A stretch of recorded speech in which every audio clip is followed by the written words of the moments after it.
औज़ुबिल्लाहि मिनश्शैतानिर्रजीम बिस्मिल्लाहिर्रहमानिर्रहीम। अस्सलाम वालेकुम वरहमतुल्लाहि वबरकातुहू। उम्मीद है खुदाबंदी है कि आप खैरियत से होंगे। आज हम सोल्व कर रहे हैं एक्सरसाइज 3.1। एक्सरसाइज 3.1 क्वेश्चन नंबर 1 ये हमारे पास है। यहाँ पर कहा हुआ है कि शेड यानी इनको शेड करना है। हमने यहाँ पर कुछ चीज़ें गिवन है, इनको मद्देनज़र रखते हुए तो ये हमारे पास क्वेश्चन है। ये हमारे पास क्वेश्चन नंबर 1 है। क्वेश्चन नंबर 1 को सोल्व करने से पहले जो क्वेश्चन नंबर 1 के लिए जो नॉलेज चाहिए उसको हम डिस्कस करेंगे बेसिक वेन डायग्राम के हवाले से। पहला हमारे पास आता है कि disjoint sets. Two sets A and B are said to be disjoint if they have no common elements. A और बी का इंटरसेक्शन क्या आएगा? एम्प्टी आएगा। फॉर एग्जाम्पल, जैसे मैं एक एग्जाम्पल लेता हूँ कि ए हमारे पास कुछ सेट है, इसमें है 1 3 5 और एक सेट लेते हैं बी और यहाँ पर एलिमेंट है 2 4 6। अब ए और बी को गौर से देखें तो ए और बी क्या है? डिसजॉइंट सेट्स हैं। इन दोनों सेट्स में कोई भी एलिमेंट कॉमन नहीं है। अगर इसका हम इंटरसेक्शन निकालें, इंटरसेक्शन यानी इन दोनों में कोई नंबर कॉमन है, 1 3 5 का इंटरसेक्शन ले रहे हैं 2 4 6 से, तो क्या आएगा? एम्प्टी आएगा। या हम इसको लिख सकते हैं इस तरह। ठीक हो गया, एम्प्टी सेट, कुछ भी कॉमन नहीं है। इंटरसेक्शन में क्या करते हैं? जो कॉमन हो उसी को लिखते हैं, तो यहाँ कुछ भी कॉमन नहीं है। तो अगर इसका हम वेन डायग्राम बना दें, ठीक, जो हमारे अभी एक्सरसाइज में यूज होगा, तो वेन डायग्राम याद रखिएगा। सबसे पहले हमने बनाना है एक रेक्टेंगल, जो मैं अभी यहाँ पर बना रहा हूँ। एक रेक्टेंगल बनाना है और यहाँ पर लिखना है यू। ठीक हो गया। अब हमारे पास ए और बी डिसजॉइन है, तो क्या होगा? ए हमारे पास यहाँ पर आएगा और बी यहाँ अलग आएगा। ए और ये है बी। अब ए में कौन कौन से एलिमेंट्स हैं? ए में है जनाब 1 3 5 7, तो यहाँ आएगा 1 3 5 है, 1 3 5 आएगा। बी में क्या है? 2 4 6। तो ये हमारे पास डिसजॉइंट का है। ये हमारे पास डिसजॉइंट की एग्जांपल थी। उम्मीद है कि आपको समझ में आया होगी। अब इसके बाद देखिए ओवरलैपिंग सेट्स को। ओवरलैपिंग मीन्स ये कि अगर हमारे पास दो सेट्स हैं, जैसे मैं एग्जांपल के थ्रू यहाँ करूँ, एग्जांपल गौर से देखें। एग्जांपल मैं ले रहा हूँ जनाब, एक सेट है 1 3 5 7 8 है। ये इसका नाम हमने लिया ए सेट है। ये बी सेट हम लेते हैं जनाब 2 4 6 से 8 10। देखें, अब ये दोनों सेट्स ओवरलैपिंग हैं। ओवरलैपिंग होने के लिए दो शराइत हैं। शर्त एक ये कि ए और बी में कम से कम एक नंबर कॉमन होना चाहिए। देखें यहाँ पर 8 दोनों में है, कम से कम एक नंबर कॉमन होना चाहिए। मींस इनका जो इंटरसेक्शन है ना, ए और बी का इंटरसेक्शन एम्प्टी नहीं आना चाहिए। और दूसरी बात याद रखें, ए और बी इक्वल नहीं होना चाहिए। ए और बी सेट इक्वल नहीं होने चाहिए, याद रखें, ए और बी इक्वल नहीं होना चाहिए। दूसरी बात, ए सबसेट बी बी ना हो और and B subset A B ना हो। ये एक दूसरों का सबसेट भी नहीं होना चाहिए। ऐसा ना हो कि ए में मौजूद तमाम नंबर्स बी में हो, बी में मौजूद तमाम नंबर्स ए में हो, तो फिर ये ओवरलैपिंग नहीं कहलाएगा। ओवरलैपिंग का होने के लिए ज़रूरी है कि ये दो प्रॉपर्टीज़ को होल्ड करें। ए और बी इक्वल ना हो, एक बात याद रखें, ए सबसेट हो बी का, ए सबसेट बी नहीं हो, और बी सबसेट ये भी ना हो। और याद रखें, इनका इंटरसेक्शन एम्प्टी नहीं आना चाहिए, कम से कम एक नंबर कॉमन भी हो। अब इसका हम वेन डायग्राम बनाएं तो वेन डायग्राम कुछ इस तरह से बनेगा कि देखें, सबसे पहले तो हमने एक रेक्टेंगुलर शेप बनानी है। एक रेक्टेंगुलर शेप बना दिया, बनाने के बाद ओवरलैपिंग देखें, ओवरलैपिंग का वेन डायग्राम यूं बनेगा, यहाँ पर लिखना है यू। अब इसको हमने सेट ए का नाम दिया और इसको सेट बी का नाम दिया। अब देखें इन दोनों में कॉमन नंबर क्या है, 8 जो कॉमन है इसको यहाँ पर लिखेंगे, जो कॉमन है इसको यहाँ पर। अब इसके बाद जो बच गए उनको यहाँ पर 1 3 5 7। अब यहाँ पर देखें 2 4 6 8 तो यहाँ लिखा है और यहाँ पर आएगा 10। ओवरलैपिंग को वेन डायग्राम में इस तरह रिप्रेजेंट करेंगे। बाकी अगर आप नोट्स बना रहे हैं तो ओवरलैपिंग सेट्स की डिफिनेशन यहाँ मौजूद है, आप यहाँ देखकर इसको प्यारा करके लिख सकते हैं। ये हमारे पास देखें डिफिनेशन, और ये हमारे पास की फैक्ट भी गिवन है। Venn diagram are used to explain the whole set theory in a very simple way. क्यों हम वेन डायग्राम को यूज करते हैं, इस हवाले से कोई बात बताई हुई है। अब इसके बाद हमारे पास आता है सबसेट। तो set A is called subset of set B if every element of set A is also an element of B. अगर ए के तमाम एलिमेंट्स बी में हो तो उसको क्या कहेंगे, सबसेट कहेंगे। फॉर एग्जाम्पल द सेट ए हमारे पास है, ए बी सी है, यहाँ पर ये ए सेट है। दूसरा बी सेट हमने क्या लिया, पूरे बेसिक अल्फ़ाबेट्स लिए। तो याद रखे जो क्या होगा, अब ए सबसेट है बी का, क्योंकि ए बी सी ये तीनों इसमें मौजूद थे, ये सबसेट। अब इसका वेन डायग्राम कैसे बनता है तो वो देख लें। जिसे मैं यहाँ पर एक सेल ले रहा हूँ, लेट करता हूँ, एक सेट है मेरे पास 1 2 3 है, 4 है। दूसरा सेट लिया बी और यहाँ पर है 2 और 4। अब देखें 2 and 4 both are in set A, 2 और 4 दोनों सेट ए में हैं, तो ये इसका क्या है, सबसेट है। बी सबसेट है ए का। तो इसका जो वेन डायग्राम बनेगा तो याद रखिएगा, रेक्टेंगुलर यहाँ पर यू आएगा। अब देखें ये बड़ा सेट ए, अब इसके अंदर आएगा बी सेट। तो ये हमारे पास ए सेट है और ये कौन सा सेट है, बी सेट है।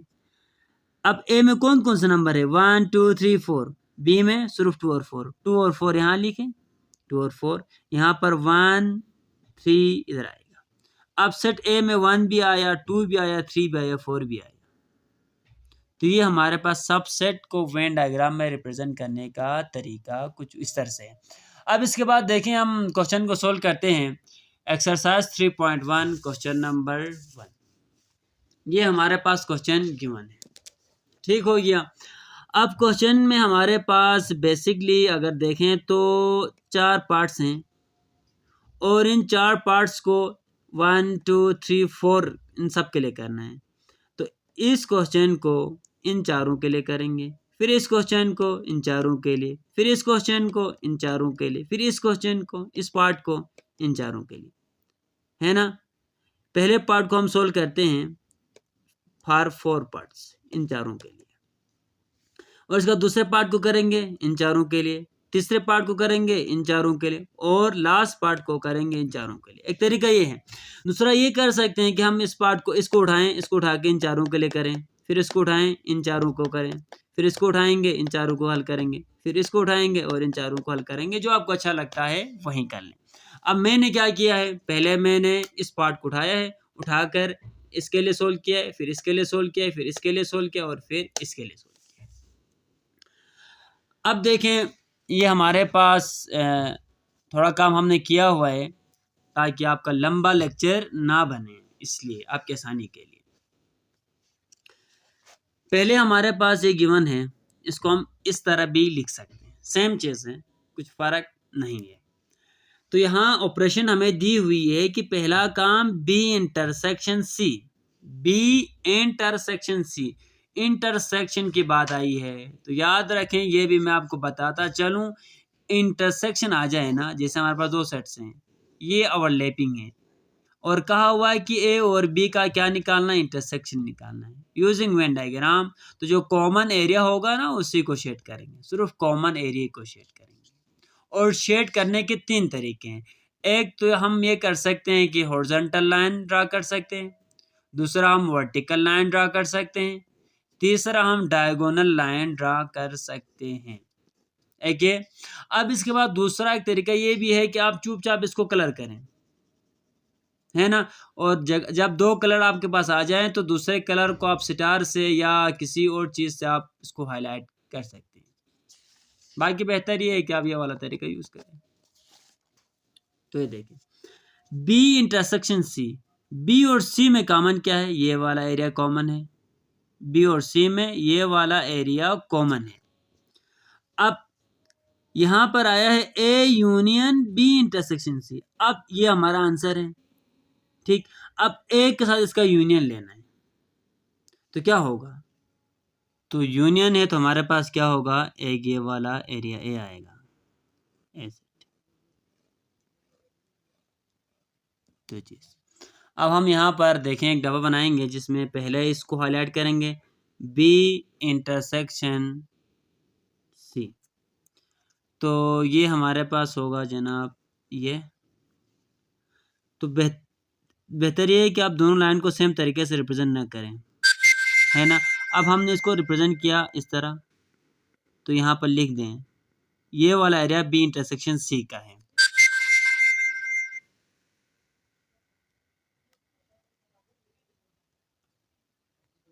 इसके बाद ये हमारे पास दूसरा एक डब्बा बनाएंगे हम, इस सब में ये काम करना है। देखें, अब यहाँ पर पहले ये वाला एरिया हमारा ये है,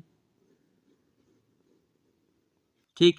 अब एक साथ इसका यूनियन लिया तो हमने इसका कलर कैसे किया? यूं किया, है ना। तो ये हमारा आंसर है पार्ट 1 का। मैंने इसको ए का नाम दिया है, ए वाले चीज का। अब बी का देख लें तो बी का क्या होगा? बी यूनियन सी, है ना। इसी को करेंगे इसके लिए, बी यूनियन सी करें, बी और सी का यूनियन, है ना, बी यूनियन सी।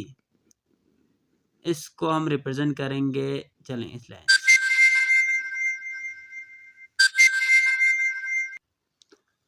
दूसरा हमारे पास ए इंटरसेक्शन बी यूनियन सी।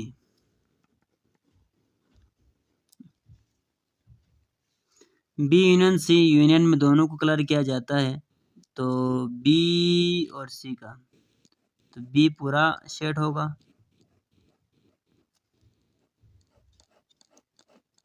और सी भी, ठीक। दूसरा हमारे पास A intersection B union C.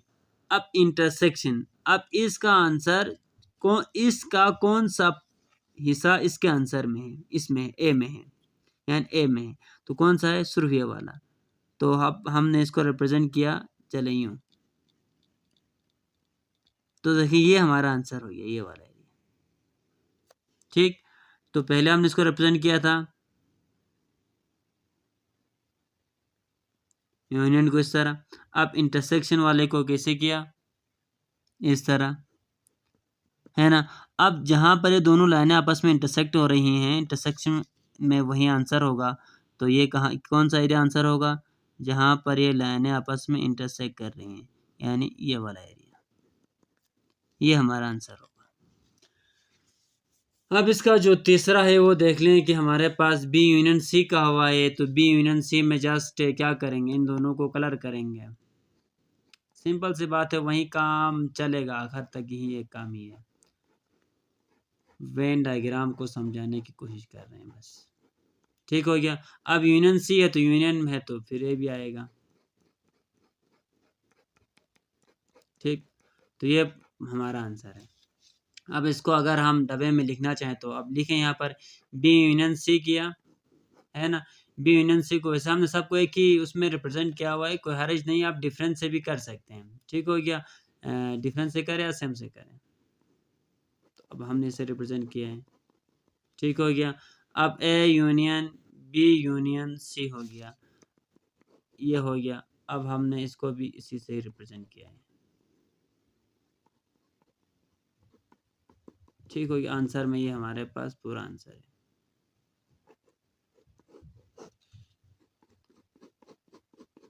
Union है तो ये होगा। ठीक हो गया। अब इसके बाद जो हमारे पास इसका डी पार्ट आता है वो ये कि इसमें कहा हुआ है कि बी इंटरसेक्शन सी, बी और सी में कॉमन एरिया कौन सा है, ये वाला है। तो चले हम हॉरिजॉन्टल लाइन ड्रा करते हैं। ठीक, तो क्या क्या बी इंटरसेक्शन सी में आया जनाब ये वाला एरिया। अब ए के साथ इंटरसेक्शन ए, इन तीनों में कोई नंबर कॉमन है, वैसे तीनों में कोई नंबर कॉमन ही नहीं है, तो क्या होगा A intersection B intersection C, इन तीनों सेट्स में कोई भी एरिया कॉमन नहीं है, तो यहाँ पर no shading, no shading because no common area, कोई कॉमन एरिया ही नहीं है। पहला पार्ट को हमने सोल्व किया। अब देखें इसको, तो इसके लिए कहा हुआ है कि B union C, B union C, तो ये पूरा हमारे पास क्या होगा, मैं इसके लिए हॉरिजॉन्टल लाइन ड्रा कर रहा हूँ, ये वाला बी यूनियन सी, बी और सी का यूनियन, बी और सी दोनों को कलर करेंगे। अब यहाँ है A intersection B union C, तो अब देखें इसके लिए ए, सिर्फ ए में कलर करेंगे, दोनों में हो ना, दोनों में ये वाला एरिया। अब आंसर लिखने का तरीका ये है कि यहाँ पर हम क्या करेंगे, बी यूनियन सी को किस लाइन से रिप्रेजेंट किया है, हॉरिजॉन्टल से। गुड हो गया जनाब। अब A intersection B union C, अब इसमें देखें कौन सा एरिया जिसमें दोनों लाइनें आपस में इंटरसेक्ट कर रही हैं, इंटरसेक्शन वाला आया, तो हमने वो देखना है कि जो दोनों में इंटरसेक्ट कर रहे हैं ये वाला एरिया, तो इसमें कौन सा एरिया आंसर रिप्रेजेंट कर रहा है कि ये वाला एरिया, ये हमारा आंसर होगा। अब इसका दूसरा पार्ट देखें। अब यहाँ कहा हुआ है कि बी इंटरसेक्शन सी, बी और सी में कॉमन, बी और सी में कॉमन कौन सा एरिया है, ये वाला है। चले इसको हम हॉरिजॉन्टल में यहाँ रिप्रेजेंट कर रहे हैं, तो यहाँ पर एक डबा बना के लिखेंगे, फिर हम बी, डबे के लिए यहाँ जगह नहीं है तो मैं यहाँ लिखता हूँ बी इंटरसेक्शन सी, कौन सा, ये वाला जिसमें हमने हॉरिजॉन्टल लाइंस लगाई हैं वो हो गया। अब दूसरा है हमारे पास A union B intersection C. अब याद रखें यूनियन आए तो यहाँ पर आपने बीच में लिख के लगाना है, पहले वाले को यहाँ पर रिप्रेजेंट करना है। ठीक बात। अब यूनियन, अब किसके साथ यूनियन है, ए के साथ, तो ए को भी कलर करना है। अब मैं इसको डिफरेंट कलर से करता हूँ, जो हॉरिजॉन्टल से करता हूँ, लाइन से, हॉरिजॉन्टल लाइन। ठीक, तो ये हॉरिजॉन्टल लाइन वाला हो गया। अब ये हमारा आंसर है। यूनियन में इससे रिप्रेजेंट करना होता है, और इंटरसेक्शन में जो अभी बताया, ठीक है, जहाँ पर जो लाइनें आपस में क्रॉस कर रही हों वही एरिया आंसर होता है इंटरसेक्शन में। अब यहाँ पर इंटरसेक्शन आए तो जो एरिया है ना, जिस एरिया में लाइन्स क्रॉस कर रही हों वो आंसर होता है, और इसको इस तरह रिप्रेजेंट किया जाता है। अगर यहाँ पर इंटरसेक्शन का सिंबल ना हो, यूनियन का हो, तो फिर उसको रिप्रेजेंट करने का तरीका यूँ होता है कि डबे को दो पार्ट्स में तकसीम करें। पहले हमारे पास इस वाले एरिया को यहाँ आंसर लिखा हमने, और बाद वाले को यहाँ पर लिखा, तो ये पूरा डब्बा हमारा आंसर है जिसमें ये कलर और ये कलर आया। अब इसके बाद देखें हमारे पास आता है बी यूनियन सी, बी और सी का यूनियन, बी और सी का यूनियन, तो हमारे पास बी और सी दोनों कलर होंगे, लाइनें ड्रा करेंगे हम यहाँ पर बी और सी दोनों के ऊपर। आप पेंसिल से ये लाइनें ड्रा करें तो अच्छा होगा, प्यारी दिखती हैं। ठीक हो गया। अब ए खुद ब खुद यहाँ पर आ गया है, ठीक हो गया, तो ये हमारा आंसर है। सिंपल सी बात है, अगर आप ड्रा करना चाहें, देखें डिफरेंट लाइन से रिप्रेजेंट करने की ज़रूरत भी नहीं है यहाँ पर, क्योंकि सब सेट था तो आ गया, तो ये हमारा आंसर है। यहाँ पर आप लिख लें B union C is equal to this one. अब A union B union C is also this one. अगर आप डिफरेंस से करें तो कोई हर्ज नहीं है, अगर आप करना चाह रहे हैं ना तो A union B union C, तो फिर इसी में और एक लाइन सब में आएगी, सिंपल सी बात है। अब इसी का लास्ट वन पार्ट है ए इंटरसेक्शन, पहले इसको करते हैं, ठीक है। बी इंटरसेक्शन सी, बी और सी में कॉमन एरिया ये वाला है, बिल्कुल ऐसा ही है। अब ए इंटरसेक्शन इसके साथ, अब ए का कौन सा एरिया यहाँ पर आता है, कुछ भी नहीं, तो यहाँ पर नो शेडिंग। अब देखें बी इंटरसेक्शन सी को हमने रिप्रेजेंट किया जनाब हॉरिजॉन्टल लाइन से, बाकी A intersection B intersection C no shading, कुछ भी शेडिंग नहीं आएगा क्योंकि इसमें एम्प्टी आंसर होता है, कोई भी कॉमन नहीं ना, तीनों में कोई एरिया कॉमन है। अब इसका कौन सा एरिया इसमें आता है, नहीं आता कुछ भी, तो ये आंसर नहीं है, एम्प्टी है, नो शेडिंग, कलर ही नहीं होगा। अब इसके बाद ये हमारे पास तीसरा पार्ट आता है, तीसरे पार्ट को हम सोल्व करते हैं। तो यहाँ पर है जनाब A intersection B, A intersection B, A और बी में कॉमन एरिया कौन सा, ये वाला है, ये वाला हो गया। अब फिर यूनियन सी, सी के साथ यूनियन लेना है, तो सी को भी कलर करेंगे,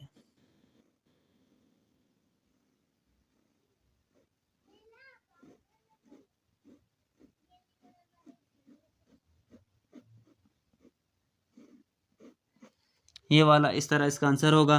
तो अब देखें डब्बा में यहाँ बनाता हूँ, बी इंटरसेक्शन सी को हमने रिप्रेजेंट किया है जनाब हॉरिजॉन्टल लाइन से, और इसी तरह ए इंटरसेक्शन बी और यूनियन सी, आपको बताया था जब यूनियन आ जाए तो ये डब्बा बनाना है, फिर इसको दो पार्ट्स बनाने हैं। फिर A intersection B, A intersection B में वर्टिकल लाइन से शो किया है, तो ये वर्टिकल, और यूनियन सी को यानी ए सी को किस तरह रिप्रेजेंट किया है, हॉरिजॉन्टल लाइन से, तो ये जिसमें ये और ये कलर आया हमारा आंसर है, तो ये हमारा आंसर है। जिस एरिया में कलर हुआ है वो जोन से भी लाइन आई हो, हॉरिजॉन्टल आई हो या वर्टिकल आई हो, वो हमारा आंसर है। अब इसका दूसरा पार्ट देखें, बी इंटरसेक्शन सी, बी और सी में क्या कॉमन है, ये वाला एरिया कॉमन है, ये वाला। अब यहाँ देखें बी इंटरसेक्शन सी, हमने डायगोनल लाइन ड्रा किए हैं यहाँ पर, ये वाला। अब ए के साथ यूनियन, तो ए को भी कलर करेंगे, तो चलें इसमें वर्टिकल लाइंस ड्रा करते हैं, ए ए ए ए में पूरा पूरा ए को कलर करना है, यूनियन है इसलिए, ठीक हो गया।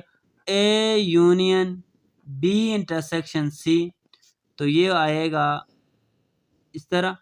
अब देखें बी इंटरसेक्शन सी यूं रिप्रेजेंट किया हुआ है, ए यूनियन, ए का हमने यूं रिप्रेजेंट किया हॉरिजॉन्टल लाइन से, तो ये हमारा क्या है, आंसर है। जिसमें डायगोनल लाइन आए हों और हॉरिजॉन्टल लाइन आए हैं, ये एरिया हमारा क्या है, आंसर है। अब इसके बाद इसका ए पार्ट बी पार्ट, चलें ये वाला करते हैं, तीसरा कौन है, B union C, B union C, B और सी का यूनियन, तो बी और सी दोनों को कलर, बी यूनियन है ना, यूनियन हो तो बी, जिसका भी सेट का यूनियन लेना हो आँख बंद करके ना बस इन दोनों को बस कलर करें, या जो लाइनें ड्रा कर रहे हैं आप ड्रा करें। अब उसका इंटरसेक्शन लेना है ए के साथ, इंटरसेक्शन, तो ए का कौन सा एरिया शेडिड एरिया में आता है, तो ये वाला एरिया शेडिड एरिया में आता है। तो ये हमारा, ये जो हमारे पास जो लाइनें क्रॉस कर रही है ना आपस में एक दूसरे को, ये आंसर होगा।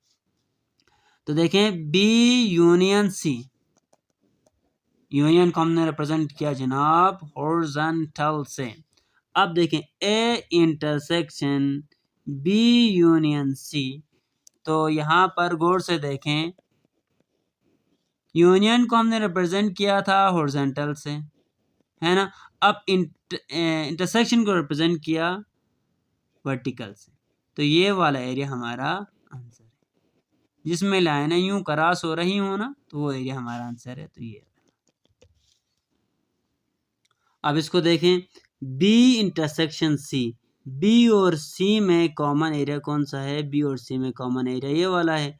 तो चले अब इसको हम रिप्रेजेंट करते हैं ये वाली लाइन से, ये हो गया।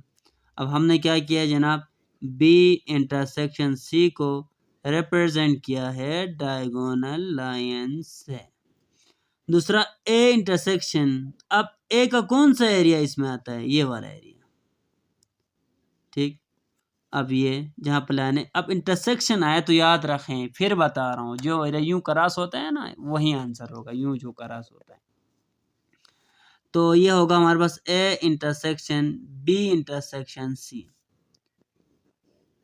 तो पहले हमने यूनियन, यहाँ पर है जनाब इंटरसेक्शन, इसके लिए ये वाला सिंबल यूज किया था, इसके लिए वर्टिकल। तो ये हमारा आंसर है, ये वाला एरिया आंसर है जिसमें ये कलर हुआ है, ठीक। तो तीसरा पार्ट भी कंप्लीट हुआ। अब लास्ट पार्ट रहता है क्वेश्चन नंबर 1 का। तो देखें यहाँ पर हमारे पास इस किस्म के सेट्स गिवन हैं, बी इंटरसेक्शन सी, बी और सी में कोई एरिया कॉमन है, बी इंटरसेक्शन सी, कुछ भी कॉमन नहीं है तो नो शेडिंग, कॉमन ही नहीं है, नो शेडिंग, ठीक हो गया। अब इसके बाद A union B intersection C, ये तो एम्प्टी आया, तो सिर्फ ए में हमारे पास सिर्फ ए हमारा क्या होगा, आंसर होगा। अब देखें ए यूनियन एम्प्टी करें ना तो क्या आता है, दोबारा ए आता है, तो यह है हमारे पास ए आंसर होगा। B A union B union C, तो पहले कलर ही नहीं किया, खाली आया। दूसरे में हमारे पास वर्टिकल लाइन्स है, ये हमारा ये वाला एरिया जिसमें ये कलर किया हुआ है ना, ये आंसर है, मीन्स एक सेट खुद आंसर है। तो बी यूनियन सी, बी और सी का यूनियन, बी और सी का यूनियन, तो ये हो गया है ना। बी और सी दोनों को कलर करेंगे, लाइन ड्रा करेंगे। अब ए का कौन सा एरिया इसके आंसर में आता है, तो ये वाला एरिया। तो ये हमारे पास क्या होगा, B union C is equal to horizontal lines A intersection B union C which is equal to, ये हमने यूनियन को हॉरिजॉन्टल लाइन से शो किया था, इंटरसेक्शन के सिंबल को वर्टिकल लाइन से शो किया। तो जहां लाइनें यूं एक दूसरे को क्रॉस कर रही हैं वो एरिया हमारा आंसर होगा, ठीक हो गया। अब इसका सी पार्ट है, तो पहला काम हमने ए यूनियन बी निकालना है, union A union B, A union B, A और बी दोनों कलर किया। फिर यूनियन निकालना है सी के साथ, फिर सी भी। चलो इसको हम डिफरेंस से शो करते हैं, ये वाला, ठीक हो गया। तो देखें ए यूनियन बी, जहाँ पर ये वाली लाइनें आ रही हैं ना वो हमारा यूनियन शो कर रहा है, A union B cancel.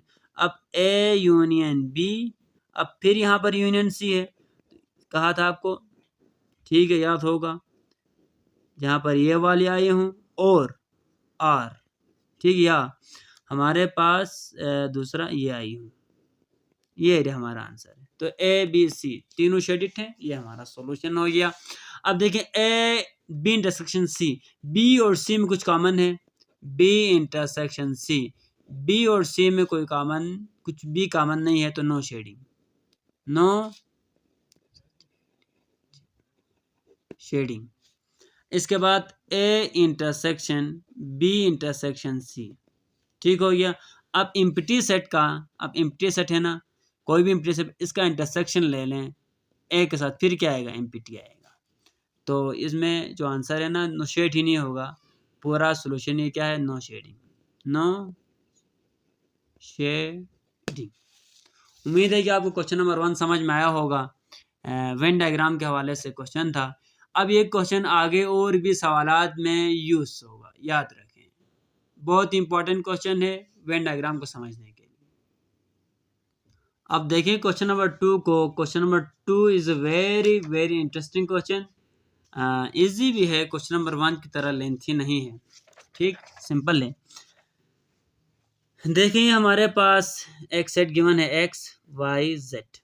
Then find the following using Venn diagram. Using Venn diagram, तो हम पहले ये देखते हैं कि इनमें से कौन सा सेट ओवरलैपिंग है, डिजॉइन है, सबसेट्स हैं।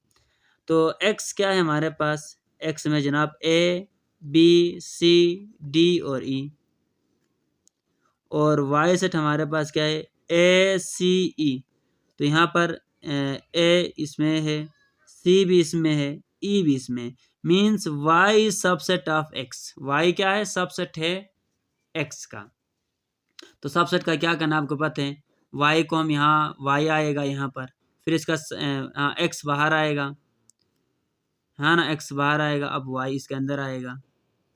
इसके बाद दूसरा हमारे पास जेड को देखते हैं, जी एच आई जे, जी दोनों में नहीं है, एच दोनों में नहीं है, आई दोनों में नहीं है, जे दोनों में नहीं, ये यहाँ इसका डिजॉइन है, तो ये यहाँ पर अलग बनेगा।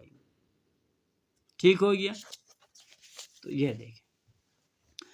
अब इसके बाद यहाँ पर जो एक्स वाई ए सी ई वाई के एलिमेंट्स यहाँ पर आएंगे।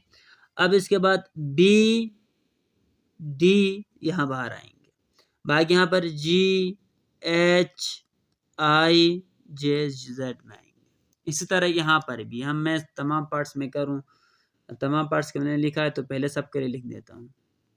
तो देख लें हमारे पास पहले पार्ट को हम सोल्व करते हैं।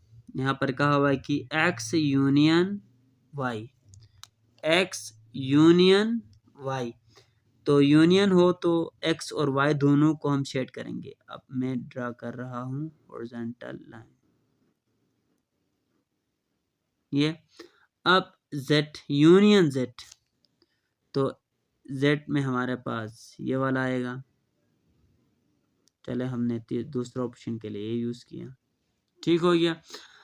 अब X union Y which is equal to ये वाला आएगा। अब इसके बाद X union Y union Z है, तो आर आता है यूनियन में, तो यहाँ बीच में एक लाइन ड्रा करेंगे। अब ये वाला है हमारे पास, इसका कलर और इसका कलर, ये दोनों हमारे आंसर में आएंगे। ये है आंसर, ठीक है, जहाँ पर हॉरिजॉन्टल लाइन और वर्टिकल लाइन है। तो ये ए एक्स वाई जेड तीनों में, ये पहला पार्ट हुआ। अब दूसरा देखें, वाई यूनियन जेड, वाई और जेड का यूनियन, तो वाई और जेड दोनों में हम हॉरिजॉन्टल लाइंस ड्रा करते हैं। तो वाई यूनियन जेड को रिप्रेजेंट किया है हॉरिजॉन्टल लाइन से। अब यहाँ पर एक्स को हम रिप्रेजेंट करेंगे वर्टिकल लाइन से, यूनियन है ना, इसलिए हमने कलर करना है पूरे एक्स को। ठीक हो गया, पूरे एक्स को, तो ये हो गया। अब X union Y union Z, तो क्या होगा हमारे पास, ये वाला भी हमारा आंसर है, जिसमें ये दूसरा हमारे पास ये भी आंसर है, यान मीन्स एक्स वाई जेड, ये हमारा सॉल्यूशन हो गया। अब देखें यहाँ पर x इंटरसेक्शन y कहा हुआ है, तो x और y का इंटरसेक्शन दोनों में कॉमन हो, कौन सा कॉमन है, सोच लें भाई, ये वाला ही कॉमन होगा ना y, क्योंकि y के तमाम एलिमेंट्स x में हैं, तो कॉमन एरिया ये वाला हो गया। अब इसका इंटरसेक्शन z के साथ हो ही नहीं सकता, कॉमन ही नहीं कुछ, इसका कोई एरिया है जिसको, है ना, जो इसमें भी हो, नहीं है। तो x इंटरसेक्शन y को रिप्रेजेंट किया था हॉरिजॉन्टल लाइन से, बाकी x intersection y intersection z, या नो शेडिंग, नो शेडिंग। इसके बाद ये हमारे पास है y इंटरसेक्शन z, y और z में कोई एरिया कॉमन है नहीं है, y इंटरसेक्शन z में हमारे पास नो शेडिंग। No shading. अब इसके बाद यहाँ पर x, नो शेडिंग। अब याद रखें x का इंटरसेक्शन ले लें एम्प्टी सेट के साथ तो फिर क्या आएगा, एम्प्टी सेट आएगा। तो इसलिए x intersection y intersection z, no shading, empty set इसका आंसर है, कलर ही नहीं। अब इसके बाद देखें x union y, x union y, तो x और y दोनों को शेड करेंगे। चलिए हम वर्टिकल लाइन यूज करते हैं इसके लिए, x और y दोनों को। अब इस यूनियन है ना,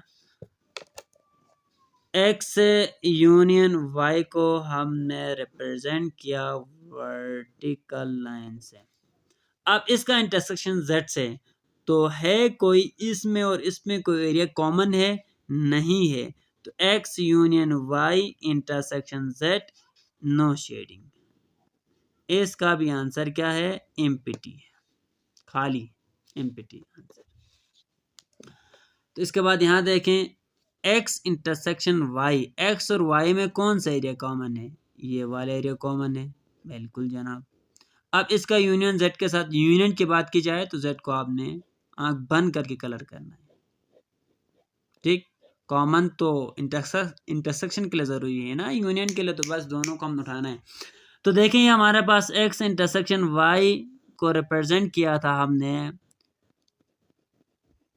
वर्टिकल लाइन से, और दूसरा x इंटरसेक्शन y यहाँ पर है जनाब यूनियन z। तो यूनियन आया है यहाँ पर तो ये लिख कर आएगी। अब इसको रिप्रेजेंट किया है हॉरिजॉन्टल से, अब इस वर्टिकल से इसको रिप्रेजेंट किया है हॉरिजॉन्टल से, तो ये एरिया हमारा क्या है, आंसर है, जिसमें ये कलर। तो इसी के साथ हमारा क्वेश्चन नंबर 2 खत्म होता है। अब हम सोल्व करते हैं क्वेश्चन नंबर 3। तो क्वेश्चन नंबर 3 में कहा हुआ है कि वेरीफाई एसोसिएटिव लॉ, ठीक है, of union and intersection by using diagrams of equation 1। Equation 1 ये हमारे पास है, इन डायग्राम्स को यूज करते हुए, ये हमारे पास डायग्राम्स हैं 4, इन डायग्राम्स को यूज करते हुए हमने वेरीफाई करना है एसोसिएटिव लॉ ऑफ यूनियन एक पार्ट, दूसरा एसोसिएटिव लॉ ऑफ यूनियन और दूसरा एसोसिएटिव लॉ ऑफ इंटरसेक्शन। तो पहले हम देखते हैं कि एसोसिएटिव लॉ ऑफ यूनियन किससे कहते हैं। तो देखें हमारे पास ए है यूनियन बी यूनियन सी, दूसरा हमारे पास आता है A union B union C. Difference है जनाब ब्रैकेट की, ये चीज, ये हमारा एसोसिएटिव लॉ ऑफ यूनियन कहलाता है, ठीक। इसमें ये भी हो सकता है, दूसरा याद रखें A union B union C, अगर ये पहले इधर हो, पहले इन दोनों को कलर करें, या ब्रैकेट है सॉरी, ठीक, फिर A union B union C, तो पहले ये दोनों है ना, तो अब आएंगे इन दोनों में, और सेम सी बात है, मतलब यही है सब कुछ। अब इंटरसेक्शन में क्या होगा, A intersection B intersection C is equal to A intersection B intersection C. तो ये चीज डिफरेंस किस बात की है, ब्रैकेट्स की। बाकी A B set left hand side में भी है, A B set right hand side में भी है, यहाँ पर भी इंटरसेक्शन है, यहाँ पर भी इंटरसेक्शन है एसोसिएटिव लॉ ऑफ इंटरसेक्शन में। और यूनियन में देखें ए बी सी, यहाँ पर भी यूनियन के ऑपरेशंस हैं और यहाँ पर भी यूनियन के ऑपरेशंस हैं, सिंपल है। तो चले अब हम सोल्व करते हैं इसके पार्ट बनाना पड़ेगा ना, क्वेश्चन नंबर 1 को उठाना है, तो क्वेश्चन नंबर 1 का पार्ट नंबर 1 सोल्व करते हैं, ठीक हो गया। अब इसको एसोसिएटिव लॉ ऑफ यूनियन के लिए सोल्व करेंगे। तो ये देखें एसोसिएटिव लॉ ऑफ यूनियन ये कहता है, अब लेफ्ट हैंड साइड को पहले सोल्व करेंगे, लेफ्ट हैंड साइड को, फिर राइट हैंड साइड को, पहले से बनाया हुआ है। देखें अब यहाँ पर एक काम करना पड़ेगा, A union B union C, A और बी का यूनियन निकालना है, ए और बी का। ए और बी का यूनियन निकालें। ये तकरीबन पार्ट नंबर 3 है, मैं पहले पार्ट नंबर 3 को लिखा हुआ है तो इसी को सोल्व करता हूँ। क्वेश्चन नंबर 1 का डायग्राम में, ठीक हो गया। तो ये हो गया। अब इसको हमने रिप्रेजेंट किया हॉरिजॉन्टल लाइन से। तो ये देखें, ए यूनियन बी को हमने रिप्रेजेंट किया हॉरिजॉन्टल लाइन से। दूसरा हमारे पास यूनियन सी आता है। सी है तो पूरे सी को फिर से कलर करना है। अब मैं इसको रिप्रेजेंट करता हूँ डायगोनल लाइन से। सी को जो पहले से शेड है उसको रहने दें, क्रॉस नहीं करना लाइन, ठीक हो गया। अब देखें A union B union C, तो यहाँ पर एक बीच में लिखिए, ये और बता रहा है कि हॉरिजॉन्टल ए यूनियन बी को, और दूसरा यूनियन सी के लिए हमने यूज़ किया था डायगोनल लाइंस।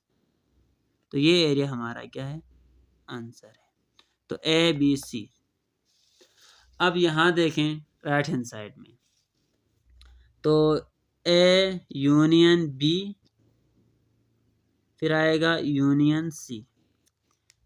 ए बी यूनियन सी, बी और सी का यूनियन, ठीक, बी और सी का यूनियन। तो बी और सी दोनों को हम रिप्रेजेंट कर रहे हैं जनाब हॉरिजॉन्टल लाइन से। अब यहाँ ए फिर यूनियन है, तो बस रिपीटेशन हो रही है बस बातों की, तो इसलिए मैं चुपचाप क्लियर कर देता हूँ। हाँ सॉरी, इसमें डिफरेंट आप सिंबल यूज़ करें, ये वाला मैं यूज़ कर रहा हूँ, ठीक हो गया। तो ये नीचे वाली लाइन जो आपको नज़र आ रही है, आपने ड्रा नहीं करना है। तो देखें बी यूनियन सी को हमने रिप्रेजेंट किया है। अब B union C, B union C यहाँ पर बाद में लिखा, ठीक है। और अब दूसरा इसको हमने डायगोनल से शो किया, ये हमारा आंसर है। अब देखें दोनों का आंसर सेम नहीं है, तो इसको हम 1 नाम देते हैं, इसको हम नाम देंगे 2। फ्रॉम 1 एंड 2, 1 और 2 से साबित हुआ कि लेफ्ट हैंड साइड बराबर है राइट हैंड साइड के। तो इसके बाद ये एसोसिएटिव लॉ ऑफ यूनियन के लिए हमने किया है। अब एसोसिएटिव लॉ ऑफ इंटरसेक्शन, तो पहले करते हैं बी इंटरसेक्शन सी, बी और सी का कॉमन एरिया जी, ये लें, बी और सी का कॉमन एरिया को हमने इससे रिप्रेजेंट किया। दूसरा ए के साथ कौन सा, देखें ये गौर से देखें, ये शेडिड एरिया में ए आया है कहीं पर, नहीं आया है। A intersection B intersection C, तो नहीं। तीसरा सिंपल ये देखें कि ए बी सी तीनों में कोई नंबर कॉमन है, नहीं है, तो यहाँ पर क्या होगा, नो शेडिंग, नो शेडिंग, कुछ भी शेड नहीं होगा, मीन्स एम्प्टी सेट इसका आंसर है। लेफ्ट हैंड साइड को हमने सोल्व किया। अब देखें ए इंटरसेक्शन बी, ए और बी में कोई एरिया कॉमन है, ए और बी अगर नहीं है ना, ए यहाँ पर है बी यहाँ पर है, मुकम्मल डिफरेंट डिसजॉइंट सेट्स हैं, तो ये होगा नो शेडिंग, नो शेडिंग, ठीक हो गया। अब पहले बताया था आपको मैंने, ए इंटरसेक्शन बी है, इसका हमारे पास क्या है, शेडिंग, नो शेडिंग आया, तो इम्पिटी आया ना ये। अगर हम क्या करें, इम्पिटी सेट का इंटरसेक्शन ले लें किसी भी सेट के साथ, तो यहाँ बी है तो फिर से क्या मिलेगा, इम्पिटी मिलेगा, तो फिर नो शेडिंग। तो हमारा यहाँ पर भी इम्पिटी, लेफ्ट हैंड साइड भी इम्पिटी आया, राइट हैंड साइड भी इम्पिटी आया। तो इसको हम 1 का नाम देंगे, इसको 1, और इसको नाम देंगे 2 का। तो दोनों में कलर ही नहीं हुआ, ठीक है। आंसर में ये वाला आंसर भी खाली आया और ये वाला खाली। तो from 1 and 2, from 1 and 2 left hand side not equal to, sorry यार, equal to right hand side. ये वेरीफाई हो गया एसोसिएटिव लॉ ऑफ इंटरसेक्शन, क्योंकि लेफ्ट हैंड साइड बराबर आए राइट हैंड साइड के, और ये associative law of intersection verify हो गया, और ये यूनियन भी वेरीफाई हो गई, लेफ्ट हैंड साइड और राइट हैंड साइड इक्वल है। अब नेक्स्ट पार्ट है, इसको हमने देखना है एसोसिएटिव लॉ ऑफ यूनियन के लिए और एसोसिएटिव लॉ ऑफ इंटरसेक्शन के लिए। देखें B union C, B union C, तो बी में भी हम कलर करेंगे, बी सेट में भी, अब मैं हॉरिजॉन्टल लाइन ड्रा कर रहा हूँ और ए में भी, ठीक, ए में भी। अब ये हॉरिजॉन्टल लाइन शो कर रहे हैं ए यूनियन बी का। अगर ए और बी यूनियन निकालते हैं ना, ये करके छोड़ते हैं। अब दूसरा ऑप्शन यूज हो गया है सी, इसके साथ भी यूनियन है। तो अब देखें, इसको हमने शो किया इससे वर्टिकल लाइन से, तो ये हमारे पास ये हो गया। अब ये वर्टिकल हो गया। ये हमारा एरिया आंसर है, जिसमें ये लाइन आए हैं हॉरिजॉन्टल और वर्टिकल। अब इसका राइट हैंड साइड सोल्व करते हैं। बी यूनियन सी, बी और सी का यूनियन, बी और सी का यूनियन, तो बी, ठीक हो गया, बी हमारे पास ये हो गया। अब इसके बाद सी, सी को ये वाला हो गया। अब ए, पहले ए बी यूनियन सी में हमारे पास ये वाला एरिया हमारे पास बी यूनियन सी हो गया। अब ए के साथ यूनियन है तो फिर कलर ही नहीं करेंगे, पहले से है ना, यूनियन की बात हो गई तो पहले से ए शेडिड है तो वहीं ए डिजिट आएगा। तो देखिए हमारे पास यहाँ पर ये दोबारा वही कलर नीचे आएगा। तो देखें लेफ्ट हैंड साइड को और गौर से देखें लेफ्ट हैंड साइड को और ये राइट हैंड साइड को, दोनों का सेम मेरे शेडिट हैं। तो इसको 1 नाम दे दें और इसको दे दें 2 नाम, इस डायग्राम को from 1 and 2, left hand side equal to right hand side. तो वेरीफाई हो गया एसोसिएटिव ऑफ यूनियन इस पार्ट के लिए। अब इसके बाद आता है एसोसिएटिव ऑफ इंटरसेक्शन।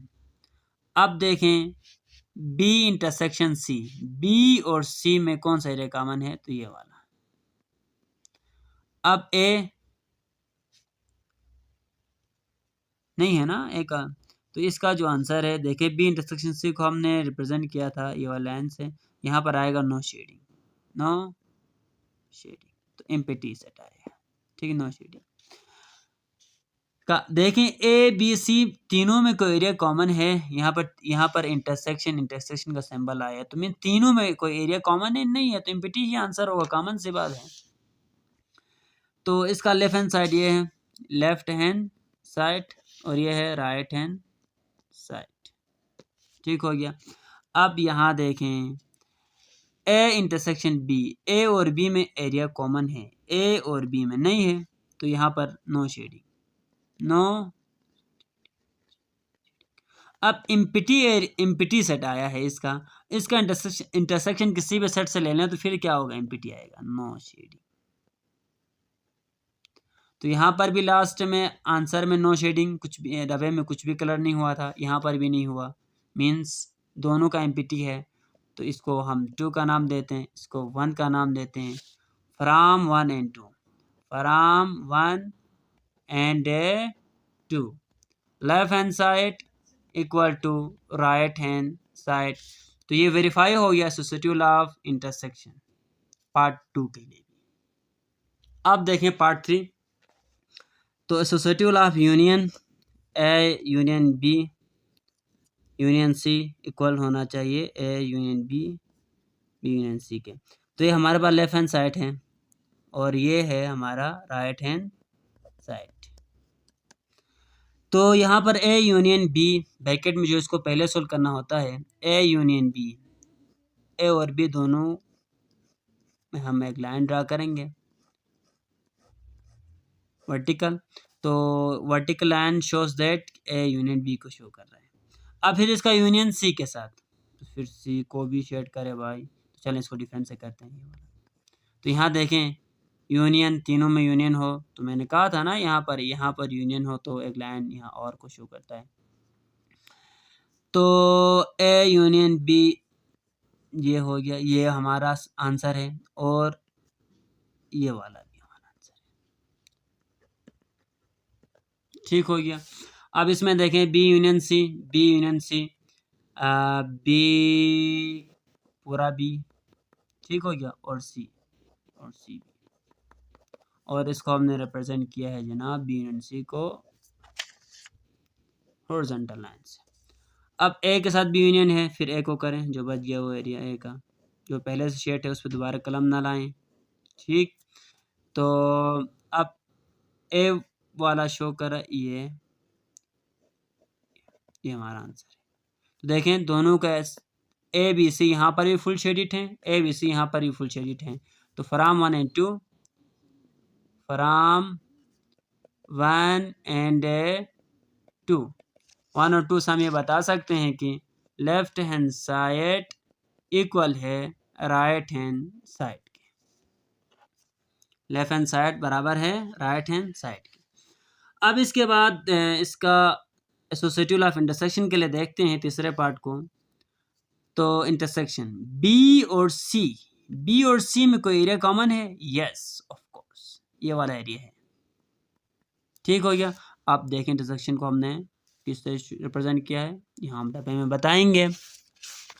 इसके बाद ए का कौन सा एरिया शेडेड एरिया में आता है? ए का कौन सा एरिया, पहले हमने कौन सा किया था? बी इंटरसेक्शन सी किया था। ओहो सॉरी, बी इंटरसेक्शन सी हमने पहले करना था, बी इंटरसेक्शन सी। और बी और सी में कौन सा कॉमन एरिया है? तो बी और सी में कॉमन एरिया ये वाला है। इसको चलो मैं किस से ड्रा करूँ? डायगोनल से ड्रा करूँ? ये वाला डायगोनल से ड्रा किया, तो यहाँ पर ही बता दें, ये गलत हो गया। ठीक है, ये वाला गलत हो गया, मैं यहाँ दोबारा डब्बा बना रहा हूँ। तो ये हो गया, डायगोनल से हमने रिप्रेजेंट किया है। अब इसके बाद ए के साथ बी और सी में का आंसर इंटरसेक्शन ये था ना। अब इसमें कौन सा एरिया है? ए में ये वाला एरिया है। अब इसको हम रिप्रेजेंट करेंगे जनाब, चलें वर्टिकल से, मैंने वर्टिकल से रिप्रेजेंट किया। ठीक है, यहाँ पर तो ये देखें जिसमें इंटरसेक्शन हो, तो यहाँ पर इंटरसेक्शन हो तो आपने वो लकीर नहीं लगाना है, पहले ये वाले लाइनें लगा दें जो इस ऑपरेशन के लिए लगाई हैं। इस ऑपरेशन के लिए हमने ये वाली लाइनें ड्रॉ की हैं और इसके लिए ड्रॉ की हैं ये वाली लाइनें। तो जहाँ पर ये लाइन आ रहे हैं वो हमारा आंसर है, तो ये वाला एरिया आंसर है।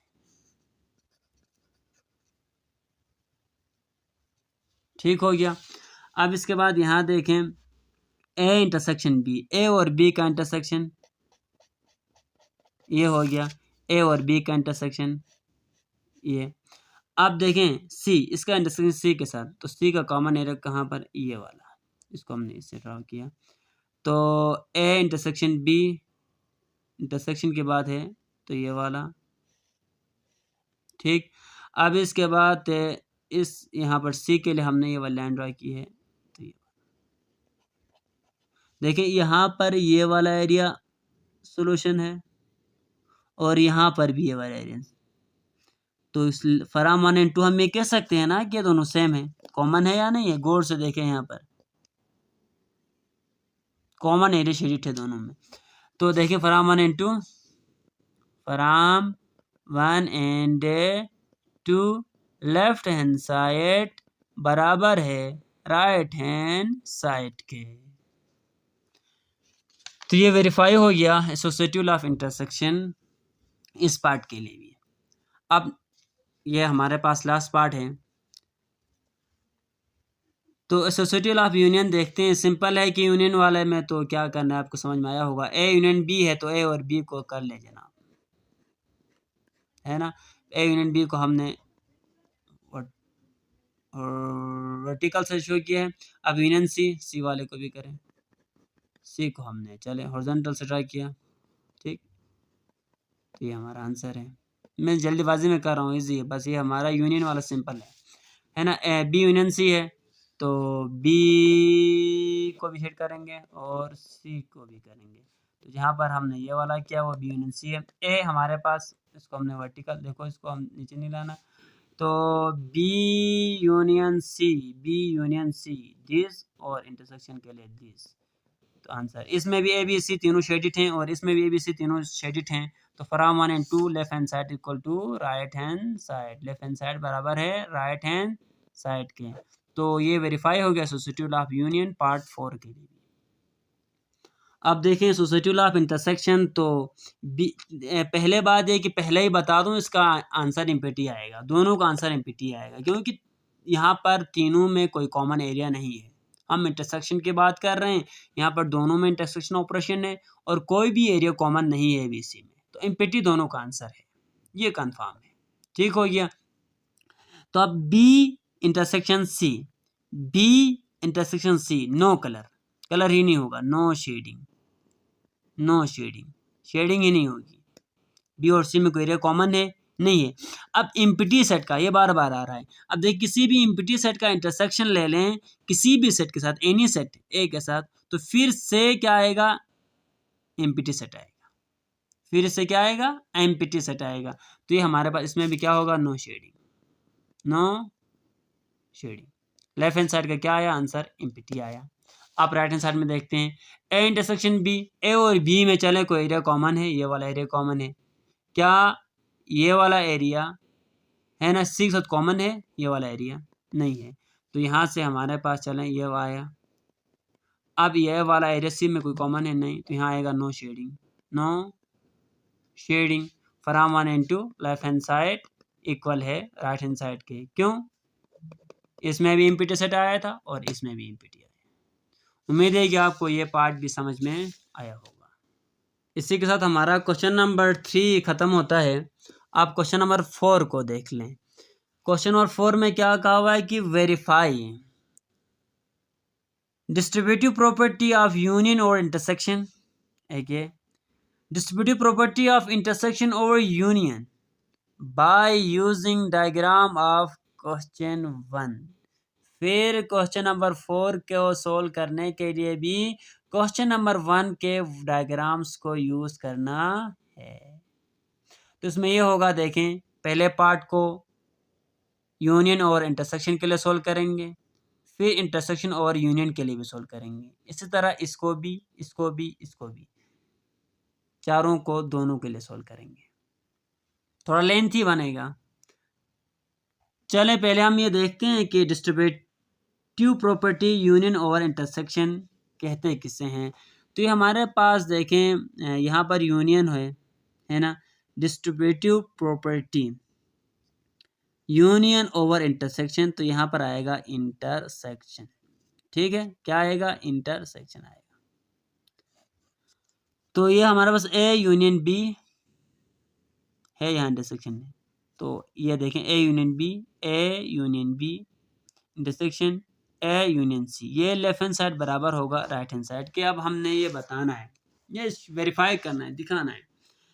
तो देखें इसको मैं हल्का सा आपको समझाऊं तो ये होगा ना, जैसे ए है ना हमारे पास, यहाँ पर यूनियन है, यहाँ बी है, यहाँ इंटरसेक्शन है सी है, तो क्या करना है, ए को लिखना है बी के साथ, बी के साथ। अब यहाँ पर कौन सा ऑपरेशन है, यूनियन का, तो यहाँ लगा दे यूनियन का। अब इसको बंद करें ब्रैकेट में, ठीक। अब यहाँ पर कौन सा ऑपरेशन, इंटरसेक्शन का, तो यहाँ लगा दें इंटरसेक्शन।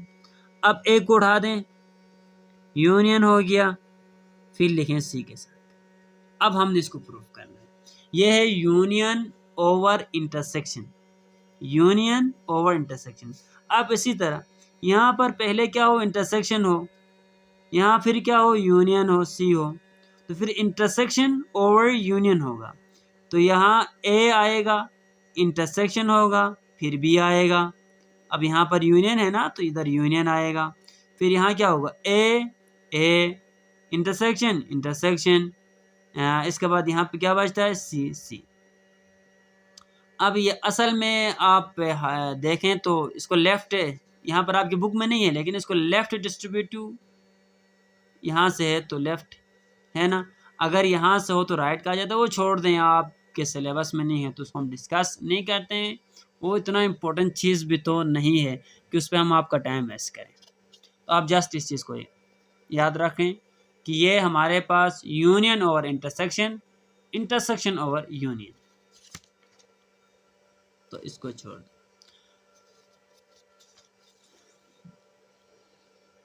ठीक, अब हम इन दोनों को वेरीफाई करेंगे क्वेश्चन नंबर 1 के ऑल पार्ट्स के लिए। तो ये हमारे पास पार्ट नंबर 1 है, इसको हम पहले डिस्ट्रीब्यूटिव प्रॉपर्टी यूनियन और इंटरसेक्शन के लिए सोल्व करेंगे। लेफ्ट हैंड साइड यहाँ पर आएगा A union B intersection C, union और इंटरसेक्शन। तो यहाँ पर क्या आना चाहिए, A union B intersection A union C आएगा। तो याद रखें बी इंटरसेक्शन सी, बी और सी में कोई एरिया कॉमन है जी, कॉमन है ये वाला एरिया। अब बी यूनियन इंटरसेक्शन सी को हमने डायगोनल लाइन से रिप्रेजेंट किया है, तो यहाँ हमने डबे में लिख दिया। अब यहाँ पर ए यूनियन, यहाँ पर है ए यूनियन, तो यूनियन आया है ना यहाँ पर, तो ए को करें शेड। अब यहाँ यूनियन आए तो डबे में लगा दें 2 लिखिए। अब पहला हमारे पास है ए को हमने रिप्रेजेंट किया है हॉरिजॉन्टल से, बी इंटरसेक्शन सी को रिप्रेजेंट किया है वर्टिकल से। ये हमारा आंसर है। जिस एरिया में ये वाली लाइनें आई हैं या ये वाली लाइनें आई हैं, वो दोनों एरिया हमारा आंसर होगा। अब इसके बाद राइट हैंड साइड देखें, ए यूनियन बी, ए और बी का यूनियन, तो ये हमारे पास ए बी शेड होगा पूरा और बी बी शेड होगा। तो ये हमारे पास शेडिंग को हमने हॉरिजॉन्टल लाइन से रिप्रेजेंट किया है ए यूनियन बी की। अब इसके बाद देखें ए यूनियन सी, ए और सी का यूनियन, ठीक है, ए और सी का यूनियन, ए और सी के यूनियन को हमने यूं रिप्रेजेंट किया, ए को और सी को, ठीक, ए और सी को यूं डायगोनली, है ना।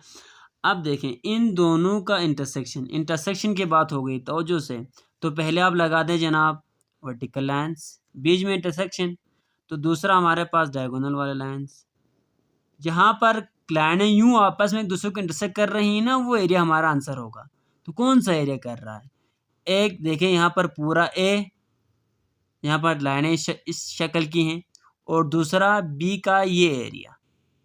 तो लेफ्ट हैंड साइड में भी यही था ना, देखिए यहाँ से बी का ये एरिया और ये आंसर था। तो यहाँ from 1 and 2 left hand side equal है राइट हैंड साइड के। अब इसके बाद दूसरा देखें हमारे पास लेफ्ट हैंड साइड हमारे पास है ए, हम इंटरसेक्शन ओवर यूनियन के लिए देख रहे हैं इसी पार्ट को, A intersection B union C.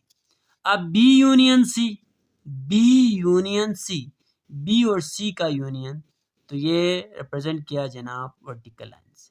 B पूरे सी को कलर करेंगे और पूरे बी को, तो ये हमारे पास बी यूनियन सी। और इसका इंटरसेक्शन ए, अब इसका कौन सा एरिया ए को शेड कर रहा है, तो ये वाला एरिया। अब इसको हम रिप्रेजेंट करेंगे जनाब यू वर्टिकल लाइन से। अब यहाँ पर यहाँ पर आया जनाब इंटरसेक्शन, यहाँ पर है यूनियन, यहाँ लिखने में गलती की है, यहाँ यूनियन है और यहाँ पर है इंटरसेक्शन। अब इंटरसेक्शन की बात हो गई है, तो ये हमारे पास ये वाला एरिया आया था पहले, बाद में हमने इसको रिप्रेजेंट किया यूं, ये वाला एरिया हमारे पास आंसर है। जिस एरिया में ये वाला कलर हुआ है ना, वो हमारा आंसर है, तो ये है। अब इसमें देखें राइट हैंड साइड को, तो A intersection B, A intersection B, A और बी में कौन सा एरिया कॉमन है, ए और बी में, ए और बी में कोई भी एरिया कॉमन नहीं है, तो यहाँ पर आएगा A intersection B, no shading, no shading. बाकी ए इंटरसेक्शन सी, ए और सी में कॉमन एरिया कौन सा है, ये वाला है, ठीक। अब देखें पहले वाला का तो एमपीटी था, इसका तो देखें ये क्या आया था, एमपीटी, खाली सेट आई थी। अब इसका यूनियन ले रहे हैं हम ए इंटरसेक्शन सी के साथ, तो यहाँ पर जो भी सेट होगा ए, मैं इसका नाम देता हूँ, दोबारा ए आएगा, यूनियन है तो यही हमारा आंसर होगा। तो ये हमारे पास इसको हमने वर्टिकल लाइन से शो किया है। तो पहला इसके लिए नो शेडिंग, इसके लिए वर्टिकल लाइंस। तो देखें दोनों में सेम एरिया आंसर है या नहीं है। तो from 1 and 2 left hand side equal to right hand side. तो देखें पार्ट 1 के लिए दोनों प्रॉपर्टीज को हमने वेरीफाई किया with the help of Venn diagram. Distributive property union और इंटरसेक्शन, डिस्ट्रीब्यूटिव प्रॉपर्टी इंटरसेक्शन और यूनियन। अब इसी तरह दूसरे पार्ट के लिए भी हम इसको सोल्व करेंगे। अब देखें ये हमारे पास दूसरा पार्ट है, डिस्ट्रीब्यूटिव प्रॉपर्टी ऑफ यूनियन और intersection B intersection C. B और सी का इंटरसेक्शन, तो ये है कॉमन एरिया, वर्टिकल लाइन से रिप्रेजेंट किया है, ये हो गया। अब यहां पर है यूनियन, है ना, तो ए को आएगा शेड। अब यूनियन है तो बीच में लगा दें लिकिर। यहाँ पहले हमारे पास वर्टिकल और ये जिसमें ए लाइन है या ए लाइन आई है वो एरिया हमारा आंसर है। तो इसके बाद राइट हैंड साइड देखें तो यहाँ पर है हमारे पास लेफ्ट हैंड साइड को हमने सोल्व किया। A union B intersection A union C देंगे। अब पहले ए यूनियन बी करें, ए और बी दोनों को शेड करें। मैं with help of vertical line इसको शेड कर रहा हूँ, तो यहाँ लिखेंगे डबे में। दूसरा फिर इसको सोल्व करें ए यूनियन सी, ए और सी, तो ए यूनियन सी, तो ये हमारे पास ए यूनियन सी ये हो गया, है ना, ए यूनियन सी। तो देखें यहाँ बीच में इंटरसेक्शन है, तो पहले का हमारे पास हमने इसको हॉरिजॉन्टल से किया था, दूसरे को वर्टिकल से किया था। तो ए यूनियन बी का आंसर हमारे पास क्या था, vertical lines. A union C का आंसर क्या है, हॉरिजॉन्टल लाइंस। तो जिस एरिया में अब यहाँ देखें लाइनें यूं आपस में इंटरसेक्ट कर रही हूँ वो एरिया हमारा आंसर है। तो यहाँ पर कहाँ कर रही हैं, एक ए में कट कर रही हैं, ए में, दूसरा हमारे पास यहाँ पर। तो दोनों का एरिया सेम नहीं हुआ, सॉल्यूशन इसका और इसका सेम सॉल्यूशन हुआ। From 1 and 2 left hand side equal है राइट हैंड साइड के। सिंपल सी बात है। डिस्ट्रीब्यूटिव प्रॉपर्टी इंटरसेक्शन और यूनियन, तो ये हमारे पास बी और सी का यूनियन निकालें। बी और सी दोनों, बी और सी का यूनियन, बी और सी का यूनियन, तो हमने इसको रिप्रेजेंट किया वर्टिकल लाइन से। अब इंटरसेक्शन ए, तो ए को हम है ना इस शेडिड एरिया में एक यहाँ पर इसको हमने रिप्रेजेंट किया यूँ, तो ये हो गया जनाब। अब यहाँ पर इंटरसेक्शन है तो इसका आंसर यूँ होगा कि जहाँ पर देखें लाइनें यूँ आपस में क्रॉस कर रही हूँ वो एरिया हमारा आंसर है। तो ये ए हमारा आंसर है, ए। ठीक हो गया। अब राइट हैंड साइड में देखें, पहले हमारे पास होगा ए इंटरसेक्शन बी। ए और बी में कॉमन एरिया क्या है, ए और बी में कॉमन एरिया ही नहीं है, नो शेडिंग, नो शेडिंग। ठीक हो गया, SHADING यहाँ लिखें। अब इसके बाद ए इंटरसेक्शन सी, ए और सी का इंटरसेक्शन ए आएगा हमारे पास, है ना। अब इन दोनों का यूनियन निकालें, इम्पिटी का इसके साथ यूनियन लेंगे दोबारा ये आएगा। तो इसका सोल्यूशन एरिया भी ये था और इसका सोल्यूशन एरिया भी ए है, इसका सोल्यूशन एरिया भी ए है। तो देखें हमारे पास from 1 and 2 left hand side equal है राइट हैंड साइड के। तो पार्ट नंबर 2 भी वेरीफाई हुआ distributive property of union over intersection के लिए। अब देखें हमारे पास पार्ट नंबर 3 है। पहले distributive property of union over intersection के लिए इसको सॉल्व कर रहे हैं। Left hand side A union B intersection C, union over intersection B intersection C, B और सी का कॉमन एरिया ये है। ठीक हो गया, बी और सी का कॉमन एरिया। अब इसके बाद एक यहाँ पर यूनियन है और ए को शेड करना पड़ेगा,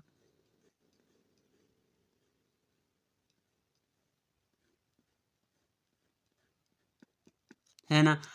तो अब देखें, पहले ए इंटरसेक्शन बी के लिए कौन सा एरिया आया था, ए इंटरसेक्शन सी के लिए, इसको हमने रिप्रेजेंट किया था ये। अब यहाँ पर यूनियन है तो और वाला काम होगा, तो दूसरे के लिए हमने वर्टिकल। तो जिसमें ये दोनों है ना, ये वाले हैं या ये वाले हैं, वो हमारा आंसर है। तो ए पूरा हमारा सोल्यूशन है, और सी का ये एरिया और बी का ये एरिया, ये एरिया, ये आंसर है। अब इसमें देखें राइट हैंड साइड में तो आएगा हमारे पास A union B intersection A union C. A और बी का यूनियन, ए पूरा सेट होगा और बी भी पूरा सेट होगा। अब हमने इसको वर्टिकल लाइन से शो किया। दूसरा ए यूनियन सी, ए यूनियन सी, ए पूरा सेट होगा और सी बी सेट होगा। अब यहाँ बीच में इंटरसेक्शन है, तो इसको हल करने का तरीका ये है कि पहले हम ए यूनियन बी वाला एरिया यहाँ पर आएगा, दूसरा ये। तो याद रखें, यहाँ पर जिस एरिया में लाइनें यूँ आपस में इंटरसेक्ट हो रही हूँ वो एरिया हमारा आंसर है। तो ये ए पूरा यही है जिसमें लाइनें आपस में इंटरसेक्ट हो रही हैं। बाकी इस एरिया में भी देखें लाइनें आपस में इंटरसेक्ट हो रही हैं। तो लेफ़्ट हैंड साइड और राइट हैंड साइड हमारे पास इक्वल हैं। तो फ्राम 1 and 2, फ्राम 1 and 2, अब इसको हमने 1 का नाम दिया है, इसको 2 का नाम दिया है। लेफ्ट हैंड साइड बराबर है राइट हैंड साइड के। दूसरा हमारे पास आता है distributive property of intersection over union. तो सिंपल है कि फिर वही है, बी यूनियन सी करें, बी और सी का यूनियन निकालें तो पूरा बी और पूरा सी दोनों शेड होगा। ये बी और सी का हमने यूनियन निकाला। अब इसके बाद इसका इंटरसेक्शन निकालेंगे ए से। ए का कौन सा एरिया शेड हो गया, ये वाला। तो अब यहाँ देखें, ये अब इसको शो किया हमने यूं, तो ये हमारा एरिया आंसर है। मैं मार्कर से हाईलाइट करूं,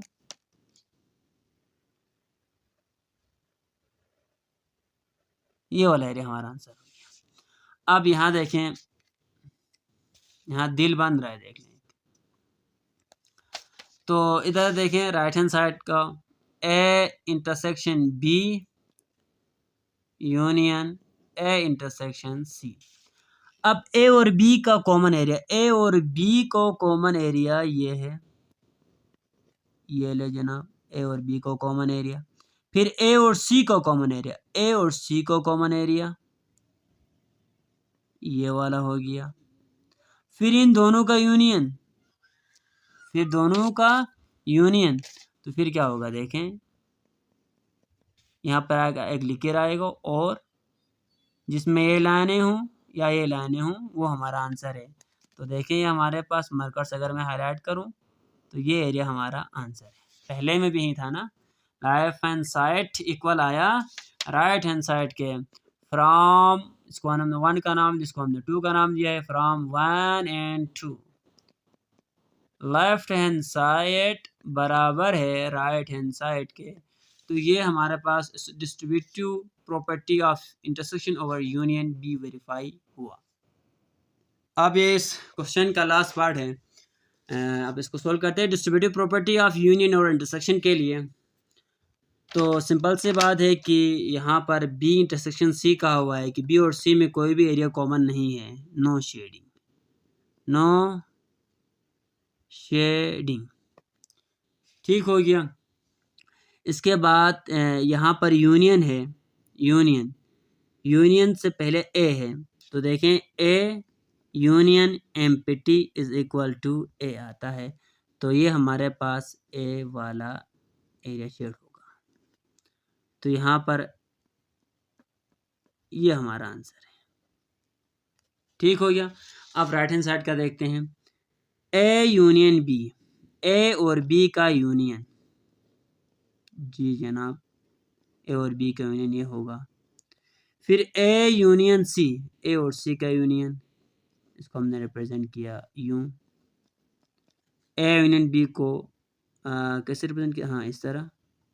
फिर इसको हमने यूं रिप्रेजेंट किया।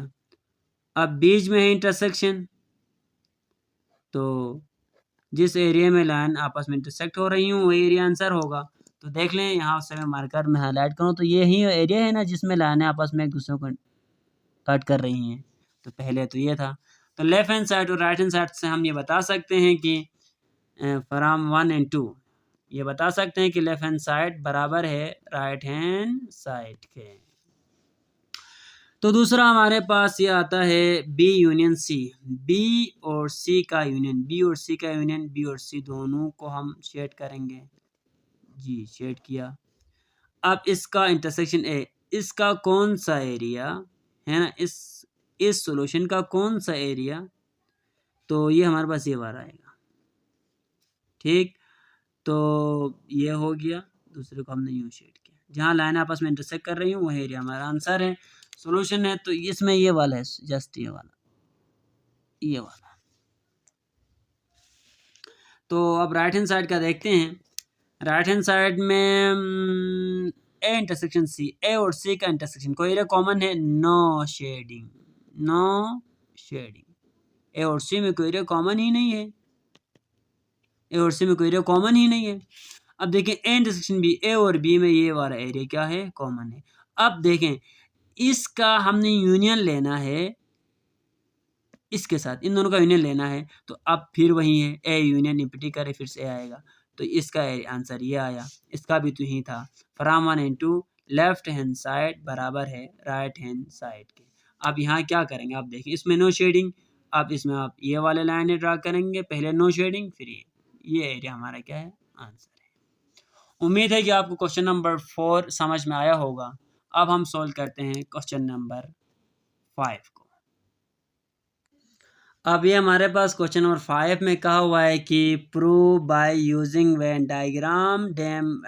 वेन डायग्राम की मदद से हमने पार्ट ए और बी को प्रूव करना है। इसके लिए हमारे पास देखें पी सेट बी दिया हुआ है, क्यू सेट और आर सेट दिया हुआ है, और इसके दो पार्ट्स हैं, एक पार्ट ये और दूसरा ये।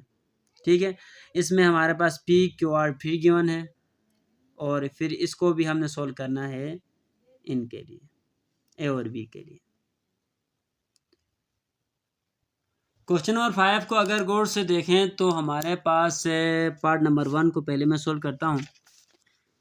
पार्ट नंबर 1, इसमें पी सेट हमारे पास गिवन है 0 1 2 3, और क्यू सेट हमारे पास गिवन है 2 3 4 5 6, आर सेट है 5 6 7 8 और 9। पहले ये देखें कि पी और क्यू में कोई चीज़ कॉमन है, तो 2 इसमें भी है, 2 इसमें भी है, 3 इधर भी है, इधर भी है, दोनों ओवरलैपिंग हो गए। क्या तीनों में कोई नंबर कॉमन है?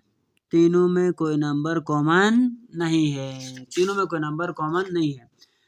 तो ये दोनों ओवरलैपिंग है, और यहाँ से 5 इधर इसमें भी है, 6 इसमें भी, इसमें भी, ये इसके साथ भी ओवरलैप कर रहा है, क्यों पी के साथ भी ओवरलैप कर रहा है, क्यों आर के साथ भी ओवरलैप कर रहा है। तो ये होगा, देखें यू आया, पहले हम यहाँ देखें ये इस तरह, बीच वाला क्या होगा, क्यों, ये पहले पी लिखा, इधर लिखा आर। पी और क्यू में कॉमन नंबर्स कौन से हैं, 2 और 3 हैं। क्यू और आर में कॉमन नंबर्स क्यों हैं, क्यू और आर में कॉमन नंबर्स हैं 5 और 6। बाकी 2 और 3 यहाँ आए तो 0 इधर आएगा, 1 इधर आएगा। इसके बाद 5 6 इधर आया है तो 7 8 9।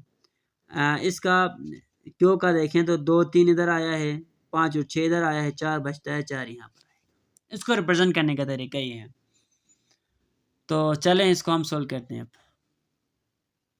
तो यहाँ पहले से डायग्राम बना के तैयार किया हुआ है ताकि आपका टाइम वेस्ट ना हो, कम टाइम में आपको सॉल्यूशन दे सकें। तो यहाँ देखिए पहला पार्ट उठाया है, यहाँ पर कहा हुआ था कि ये बराबर होगा इसके। तो ब्रैकेट वाले को पहले सोल्व करना होता है, वो आपको पता है, P union Q, P union Q. तो पी पूरा शेड होगा और क्यू बी शेड होगा, पी यूनियन क्यू। तो इसको रिप्रेजेंट किया है हमने हॉरिजॉन्टल लाइन से। अब इसका यूनियन आर के साथ, तो आर बी शेड होगा, आर बी शेड होगी। अब देखो यहाँ यूनियन है बाहर, तो जिस एरिया में ये वाली लाइन आए हैं वो भी हमारा आंसर है, जिस एरिया में ये लाइन आई है वो भी हमारा आंसर है। इसके बाद राइट हैंड साइड को देखें, राइट हैंड साइड को, क्यू यूनियन आर, क्यू और आर का यूनियन, क्यू और आर का यूनियन, क्यू पूरा सेट होगा और आर भी होगा, तो ये हो गया जनाब क्यू यूनियन आर। इसके बाद इसका यूनियन पी के साथ, तो फिर पी भी शेड होगा, इसको हमने हॉरिजॉन्टल से रिप्रेजेंट किया। जिस देखिए यूनियन है, तो जिस एरिया में ये वाली लाइन आई हूँ या ये वाली आई हूँ वो हमारा सॉल्यूशन रीजन है। तो दोनों का सेम है या नहीं है, देखें यहाँ पर पूरा पी क्यू आर तीनों आंसर है, इसमें भी पी क्यू आर तीनों सॉल्यूशन है। From 1 and 2 left hand side equal है राइट हैंड साइड के। अब इसके बाद यहाँ देखें P इंटरसेक्शन Q, P और Q का कॉमन एरिया। अब याद रखें यहाँ मैंने नंबर्स नहीं लिखे हैं, आपने नंबर्स लिखने हैं। यहाँ मैंने अलग करके आपको लिखवा के दिखाया था, यहाँ 0 और 1 आएगा, यहाँ 2 3 आएगा, यहाँ पर 4 आएगा, यहाँ पर 5 और 6 आएगा, यहाँ क्या बच आ रहा था 7 9 आ रहा था, कि 7 9 आ रहा है, 8 भी आ रहा है, 8 7 8 9 आ रहा है, ठीक हो गया। इस तरह यहाँ पर भी 0 1 2 5 4, यहाँ पर कॉमन में क्या है 5 और 6 है, 7 8 9। हमारा आंसर देखें, हमारे पास इसका आंसर क्या है, अगर हम लिखें तो यहाँ पर इसका जो आंसर आएगा ना वो 0 1 2 5 4, ये हमारे पास 3 है, सॉरी ये 3 है, ये 3 है, ठीक है। 0 1 2 3 4 5 6 तो यहाँ पर है ही नहीं, 6 है ना क्यों में 6 है, 6 फिर 7 8 9, ये हमारा लेफ्ट हैंड साइड का आंसर आया। अब राइट हैंड साइड का भी है, देखो यहाँ से 0, इधर से 1, इधर से 2, फिर 3, फिर ये 4, फिर 5, इधर से 6 7 8 9 7 8 9, तो दोनों का आंसर सेम है। अब इसका दूसरा पार्ट देखें, यहाँ पर हमारे पास है 0 1, यहाँ पर है 2 3, ये क्यों सेट है, यहाँ पर 4 है, यहाँ पर 5 6, यहाँ है 7 8 9, ये हमारे पास आर सेट है। पी और क्यू में कॉमन एरिया कौन सा है, तो पी और क्यू में कॉमन एरिया ये है, ठीक हो गया। और इसका इंटरसेक्शन लेना है फिर आर के साथ, तो सिंपल सी बात है, याद रखें तीनों में कोई एरिया कॉमन है, तीनों में कोई एरिया कॉमन नहीं है ना, इसका आंसर एम्प्टी ही है। पी क्यू आर तीन, यहाँ पर भी इंटरसेक्शन, यहाँ पर भी इंटरसेक्शन है, क्या पी और क्यू आर तीनों में का कोई कॉमन एरिया है, नहीं है, तो ये आंसर एम्प्टी ही होगा। देखें यहाँ पर नो शेडिंग होगा, नो शेडिंग, एम्प्टी सेट हमारा आंसर है। इसी तरह यहाँ पर राइट हैंड साइड को देखें, तो P Q union Q intersection R, यहाँ पर हमारे पास पी है, क्यू है, आर है, क्यू और आर का कोई एरिया कॉमन है जी, ये वाला तो है ना। अब ये पी के साथ कोई कॉमन एरिया है, ये पी में आ रहा है, नहीं आ रहा है, शेड एरिया पी में है, नहीं है, क्या दो लाइनें आपस में इंटरसेक्ट कर रही हैं, नहीं कर रही हैं, तो ये क्या होगा नो शेडिंग, इसमें ये हो जाएगा, इसमें नो शेडिंग, नो शेडिंग, तो ये हमारे पास ये भी एम्प्टी आएगा। फ्रॉम 1 and 2, फिर यही लिखें लेफ्ट हैंड साइड बराबर नहीं है राइट हैंड साइड के। अब 5 का दूसरा पार्ट देखें, तो फिर हमारे पास यहाँ पर एक सेट है, पी सेट है, पी में M N O P Q R है, क्यू में R S T U, R में टी यू वी डब्ल्यू, क्या कोई कॉमन है इसमें, वो देखें M N O P Q, ये दोनों डिसजॉइंट हैं, और इन दोनों में टी कॉमन है, ये दोनों ओवरलैपिंग है और ये डिसजॉइंट है। ठीक हुए, पी डिसजॉइंट है। तो इसका कल देखें, पी डिसजॉइंट है, पी अलग होकर बनेगा, ये दोनों ओवरलैपिंग है तो ओवरलैपिंग इस तरह बनते हैं। वो अलग करके पहले बताया हुआ शुरू में, आपको समझ में आया होगा। तो ये हमारे पास देखिए पी के तमाम नंबर्स यहाँ लिखेंगे।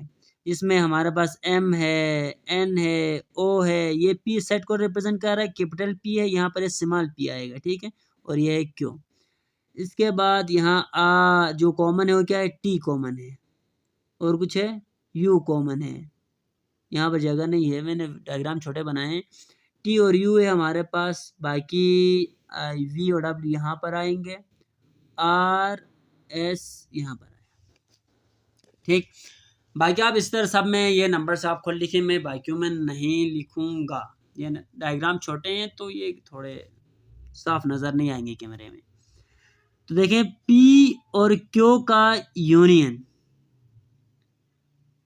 पी और क्यू का यूनियन, पी और क्यू का यूनियन, पी बी हमारा शेड होगा, क्यू बी शेड होगा, सिंपल सी बात है, ये हमारा आंसर है।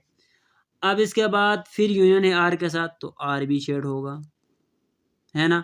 तो ये वाला एरिया जिसमें ये वाला शेडिंग हुआ है वो भी हमारा आंसर है, जिसमें ये शेडिंग हुआ है वो भी हमारा आंसर है।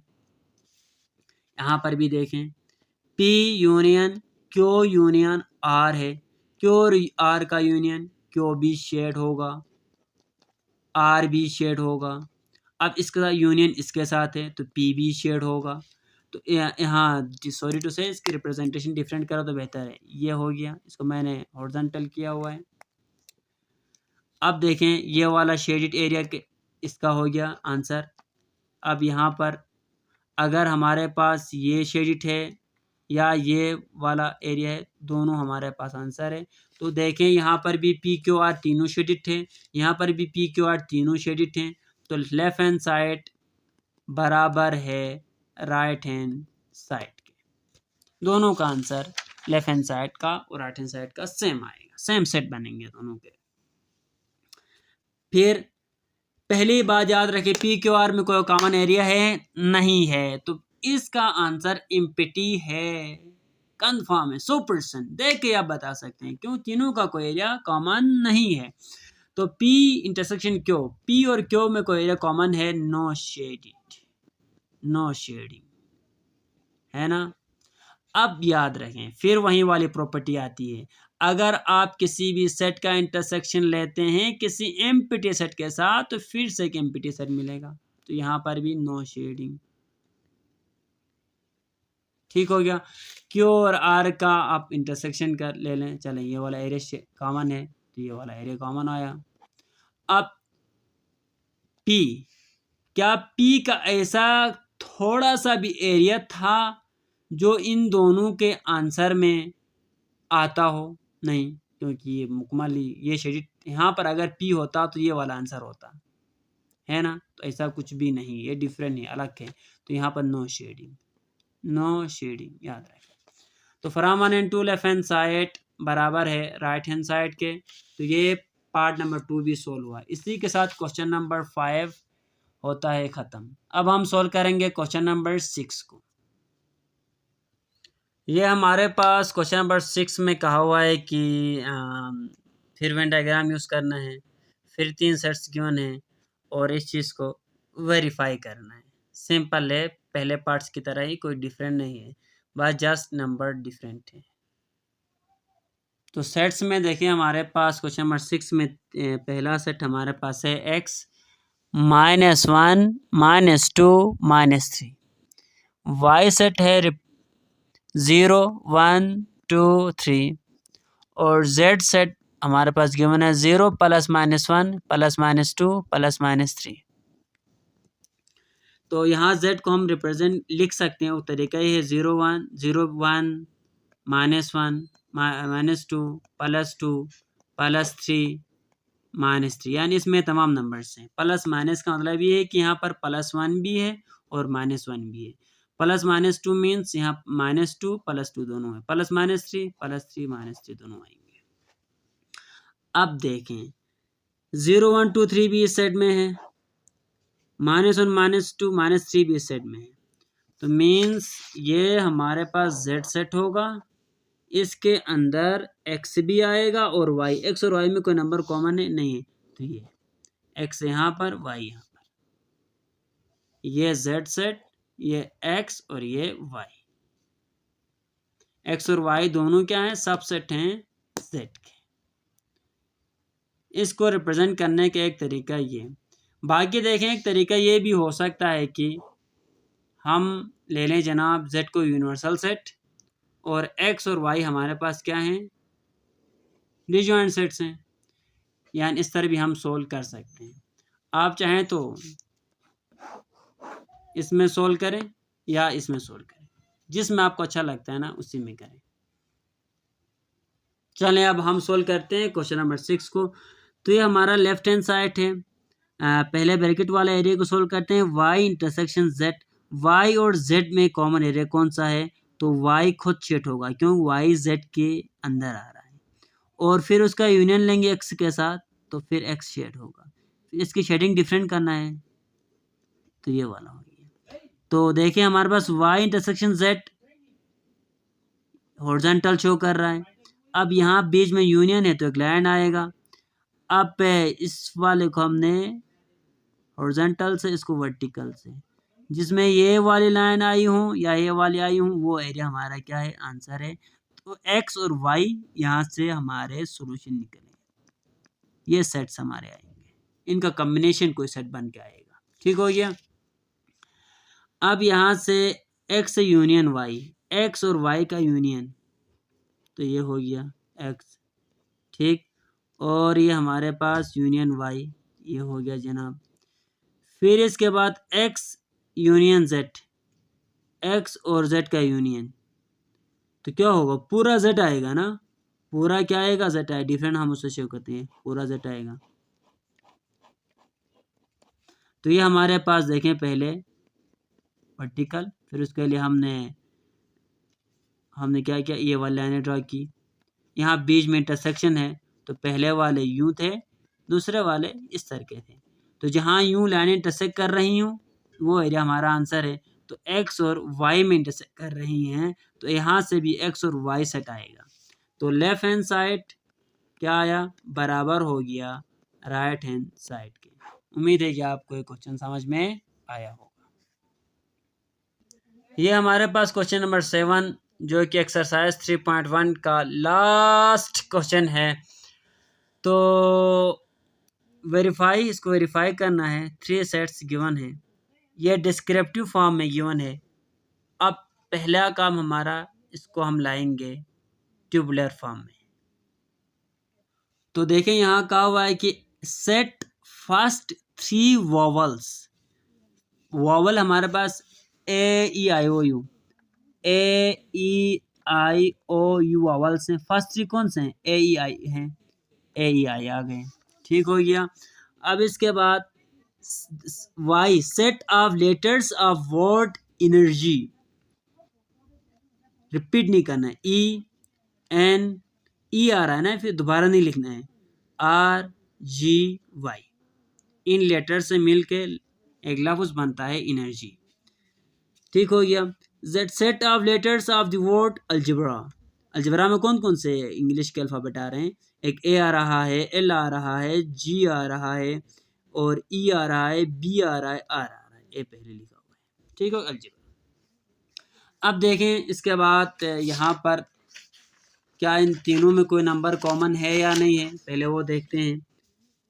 ए, गौर से, ए यहाँ पर है, ए इधर है, तीनों ई ई ई, तीनों में एरिया कॉमन है, ठीक हो गया। तीनों में ई ई है, ई ई ई तीनों में है। अब देखो ए इन दोनों में है, एक्स और वाई, और याद रखें एक्स और जेड हमारे पास क्या है, ओवरलैपिंग है, एक बात कंफर्म हो गया। इसके बाद ये दोनों ओवरलैपिंग है या नहीं है, ये दोनों तो है ना ओवरलैपिंग, तो ये बनेगा इसका। अब ये हमारे पास x है, ये y है और ये z है। अब जो तीनों में नंबर कॉमन है वो e है, e यहाँ आएगा इस एरिया में, जो तीनों में कॉमन है। बाकी x में क्या आएगा, देखें एक्स और वाई में कौन कौन से नंबर कॉमन है, तो एक्स और वाई में सिर्फ ई ही कॉमन है और कोई भी नंबर कॉमन नहीं है। और इसके बाद एक्स और जेड में कौन कौन से नंबर कॉमन है, ए कॉमन है, ई कॉमन है, ई तो यहाँ आया है, ई हो गया।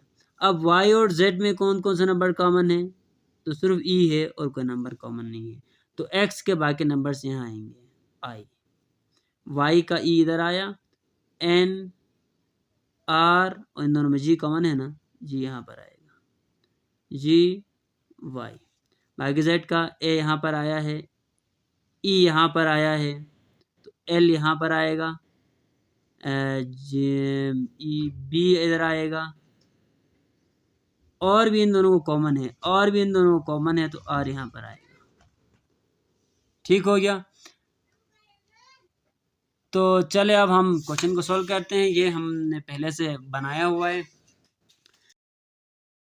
अब इसमें देखें एक्स हमारे पास है, इन तीनों में जो नंबर कॉमन है वो ई है, ई को यहाँ लिखेंगे, ठीक है।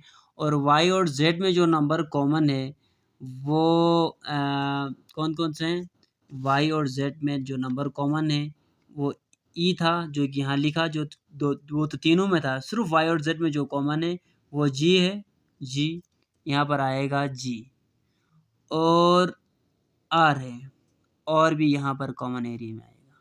ठीक हो गया। अब इसके बाद y और x में कोई नंबर कॉमन है तो नहीं है, तो बच गया i इधर आएगा। बाकी x और z में a कॉमन है तो a यहाँ पर आएगा। इसके बाद y का एक नंबर e r g यहाँ पर आया, जो बच गए वो इधर आएंगे, n और y। और इसके बाद z का a e r g तो यहाँ आ गए, है ना। a कौन सा बचता है फिर, L बचता है, L यहाँ पर आएगा, B बचता है, B भी यहाँ पर आएगा। तो ये हमारे पास हो गया। अब यहाँ देखें Y और Z का यूनियन कहा हुआ है, तो Y और Z दोनों सेट होंगे, उसको हम हॉरिजॉन्टल ये डायगोनल लाइन से रिप्रेजेंट करेंगे। Y union Z represented by diagonal line. इसके बाद हमारे पास आता है x intersection y union z, है ना। x हमारे पास ये वाला है, x, ये x है। तो जो आंसर है हमारा इसमें, ये वाला एरिया हमारा आंसर निकलेगा। x का कौन सा एरिया इसके सॉल्यूशन में है, तो जिसमें लाइन है यूं आपस में इंटरसेक्ट कर रही हो। ठीक हो गया। तो इसके बाद राइट हैंड साइड देखें इसका, तो x इंटरसेक्शन y, x और y का इंटरसेक्शन, तो ये वाला एरिया होगा। ठीक हो गया। इसके बाद है हमारे पास x intersection z, x intersection z, तो x और z का इंटरसेक्शन, x और z का इंटरसेक्शन ये वाला होगा। फिर इन दोनों का यूनियन, तो हमारा राइट हैंड साइड से जो एरिया निकला वो ये वाला। तो देखें लेफ्ट हैंड साइड और राइट हैंड साइड आपस में क्या हैं, इक्वल हैं। तो x इंटरसेक्शन y को हमने रिप्रेजेंट किया था ये वाले लाइन से, और x इंटरसेक्शन z को रिप्रेजेंट किया था, x इंटरसेक्शन z को रिप्रेजेंट किया था वर्टिकल से। अब इन दोनों का जो इंटरसेक्शन है, यूनियन है, वो क्या होगा, तो ये देखें, ये या ये। तो उम्मीद है कि आपको एक्सरसाइज 3.1 के तमाम सवालात समझ में आए होंगे। नहीं तो आप कमेंट बॉक्स में पूछ सकते हैं, इंशाल्लाह आपको फिर से समझाने की कोशिश करेंगे। अस्सलाम वालेकुम वरहमतुल्लाहि वबरकातुहू। अपने ख़ास दुआओं में याद रखिएगा। खुदा।